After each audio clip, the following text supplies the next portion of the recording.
ಅವರು ಕೇಂದ್ರದಲ್ಲಿ ಕರ್ತವ್ಯ ನಿರ್ವಹಿಸುತ್ತಿದ್ದು ಸದರಿಯವರು ದಿನಾಂಕ 23/7/1983ರಂದು 4ನೇ ಪಡೆ KSRP ಬೆಂಗಳೂರು ಘಟಕದಲ್ಲಿ ಪೊಲೀಸ್ ಕಾನ್ಸ್ಟೇಬಲ್ ಹುದ್ದೆಗೆ ನೇಮಕಾತಿ ಹೊಂದಿರುತ್ತಾರೆ. ನಂತರ 1998ರಲ್ಲಿ ಲಾನ್ಸ್ ನಾಯಕ್ ಹುದ್ದೆಗೆ ಮುಂಬಡ್ತಿ ಹೊಂದಿ 10ನೇ ಪಡೆಗೆ ವರ್ಗಾವಣೆಗೊಂಡಿರುತ್ತಾರೆ.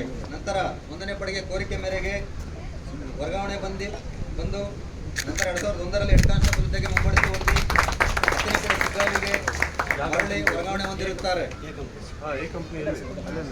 2004ರಲ್ಲಿ 3ನೇ ಪಡೆಗೆ ಕೋರಿಕೆ ಮೇರೆಗೆ ವರ್ಗಾವಣೆ ಹೊಂದಿ ನಂತರ 2015ರಲ್ಲಿ ಸ್ಪೆಷಲ್ ARSI ಹುದ್ದೆಗೆ ಮುಂಬಡ್ತಿ ಹೊಂದಿ 11ನೇ ಪಡೆ KSRP ಹಾಸನ ಘಟಕಕ್ಕೆ ಸ್ಥಳ ನಿಯುಕ್ತಿಗೊಂಡಿರುತ್ತಾರೆ.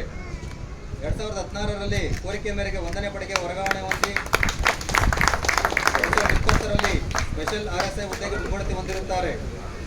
4ನೇ ಪಡೆಗೆ ವರ್ಗಾವಣೆ ಹೊಂದಿ 2022ರಲ್ಲಿ ಮರಳಿ ಮತ್ತೆ 1ನೇ ಪಡೆಗೆ ವರ್ಗಾವಣೆ ಹೊಂದಿ ಕೇಂದ್ರದಲ್ಲಿ ಕರ್ತವ್ಯವನ್ನು ನಿರ್ವಹಿಸುತ್ತಿರುತ್ತಾರೆ.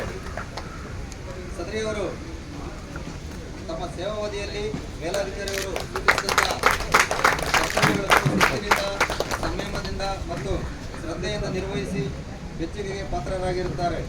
ಸದರಿಯವರು ಗುಜರಾತ್, ಕೇರಳ, ಹರಿಯಾಣ, ತಮಿಳುನಾಡು ರಾಜ್ಯಗಳಲ್ಲಿ ಚುನಾವಣಾ ಕರ್ತವ್ಯಗಳಲ್ಲಿ ಕರ್ತವ್ಯ ನಿರ್ವಹಿಸಿ ಸ್ಥಳ ನಿಯುಕ್ತಿಗೊಂಡಿರುತ್ತಾರೆ. 2017ರಲ್ಲಿ KSISF 1ನೇ ಪಡೆಗೆ ನಿಯೋಜನೆ ಮೇಲೆ ವರ್ಗಾವಣೆಗೊಂಡು ನಂತರ 2017ರಲ್ಲಿ ಸ್ಪೆಷಲ್ ARSI ಹುದ್ದೆಗೆ ಮುಂಬಡ್ತಿ ಹೊಂದಿ 12ನೇ ಪಡೆಗೆ ವರ್ಗಾವಣೆಗೊಂಡಿರುತ್ತಾರೆ.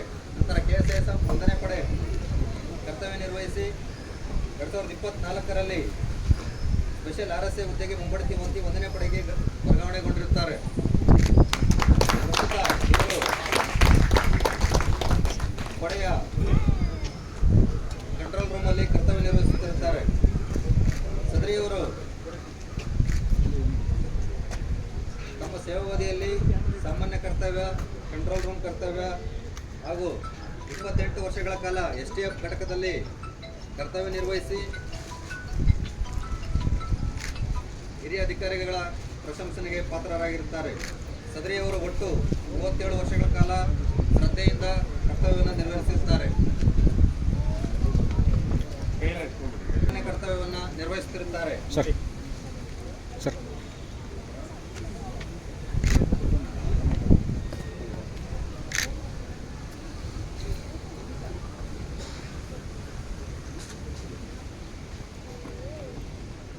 ನೋಡಿ ಸರ್.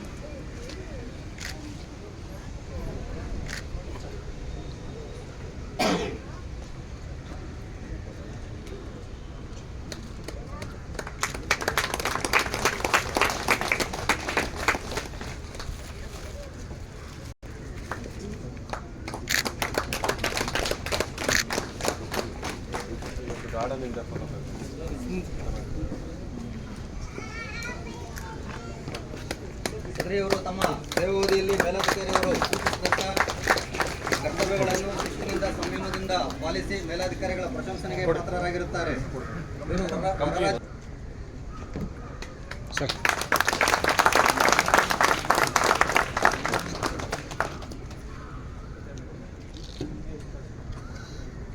ಸದರಿಯವರು 19/5/1993ರಂದು 7ನೇ ಪಡೆಗೆ ಕಾನ್ಸ್ಟೇಬಲ್ ಹುದ್ದೆಗೆ ನೇಮಕಾತಿ ಹೊಂದಿ ನಂತರ 2003ರಲ್ಲಿ 1ನೇ ಪಡೆಗೆ ಕೋರಿಕೆ ಮೇರೆಗೆ ವರ್ಗಾವಣೆಯನ್ನು ಹೊಂದಿರುತ್ತಾರೆ.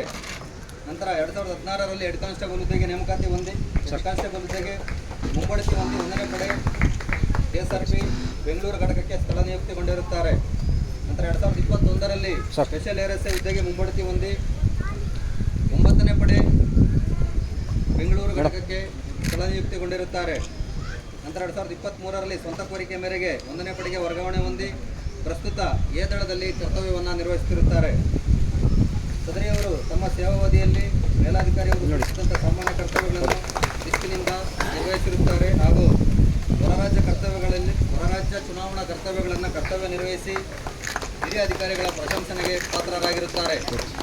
ಸದರಿಯವರು ಒಟ್ಟು 32 ವರ್ಷಗಳ ಕಾಲ ಸುದೀರ್ಘ ಸೇವೆಯನ್ನು ಸಲ್ಲಿಸಿ ಇಂದು ವಯೋನಿವೃತ್ತಿಯನ್ನು ಹೊಂದುತ್ತಿದ್ದಾರೆ.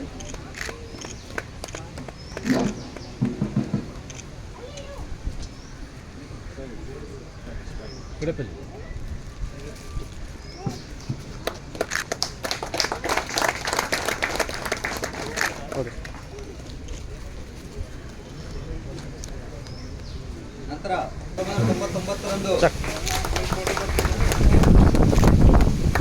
1999ರಂದು 1ನೇ ಪಡೆ ಕೆಎಸ್ಆರ್ಪಿ ಘಟಕಕ್ಕೆ ಕಾನ್ಸ್ಟೇಬಲ್ ಹುದ್ದೆಗೆ ನೇಮಕಾತಿ ಹೊಂದಿರುತ್ತಾರೆ. ನಂತರ 2016ರಲ್ಲಿ ಕಾನ್ಸ್ಟೇಬಲ್ ಹುದ್ದೆಗೆ ನೇಮಕಾತಿ ಮುಂಬಡ್ತಿ ಹೊಂದಿ 1ನೇ ಪಡೆ ಕೆಎಸ್ಆರ್ಪಿ ಬೆಂಗಳೂರು ಘಟಕಕ್ಕೆ ಸ್ಥಳಾಂತರಿಸುತ್ತಿರುತ್ತಾರೆ.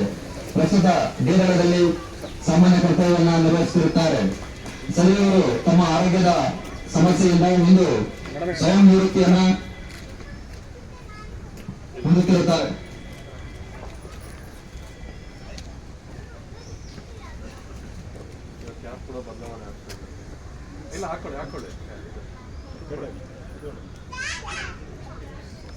ಸರ್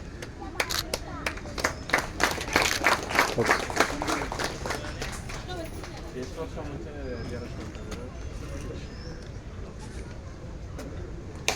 ಸರ್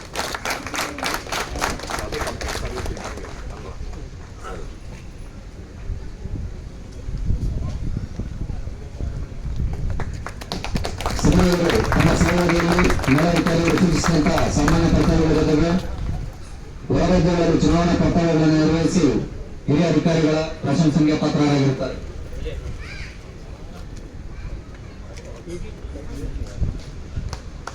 ಸರ್ ಕಡೆ ನೋಡಿ ಸರ್ ಓಕೆ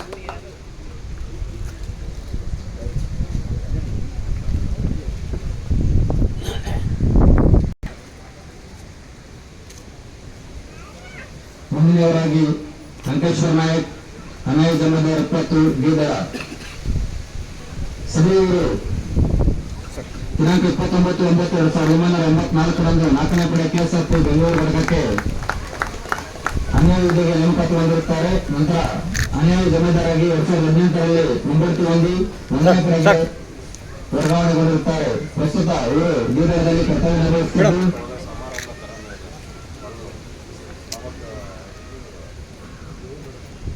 ಸಭೆಯವರು ತಮ್ಮ ಸೇವಾವಧಿಯಲ್ಲಿ ಮೇಲಾಧಿಕಾರಿಗಳು ಸೂಚಿಸಿದಂತಹ ಸಾಮಾನ್ಯ ಕರ್ತವ್ಯಗಳ ಜೊತೆಗೆ ಶಿಸ್ತಿನಿಂದ ಕರ್ತವ್ಯವನ್ನು ನಿರ್ವಹಿಸುತ್ತಿರುತ್ತಾರೆ.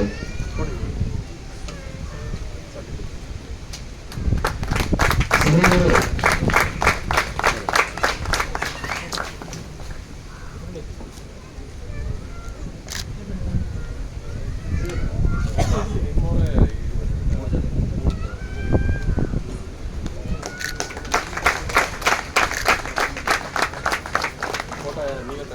ಹಾಂ ಸರ್ ಎಲ್ಲ ಫೋಟೋ ಎಲ್ಲರಿಗೂ ಒಬ್ಬೇ ಜಾಗ ಥರ ನೋಡ್ಕೊಂಡ್ಬಿಡಿ ಫಿಕ್ಸ್ಗೆ. ಪೂರೈಸಿ ಇಂದು ಮೇಲ್ನಿವೃತ್ತಿಯನ್ನ ಹೊಂದುತ್ತಿದ್ದಾರೆ.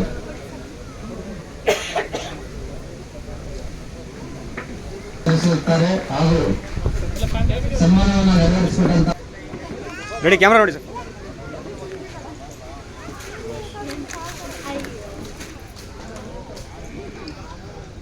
ಹಿಂಗೆ ಸರ್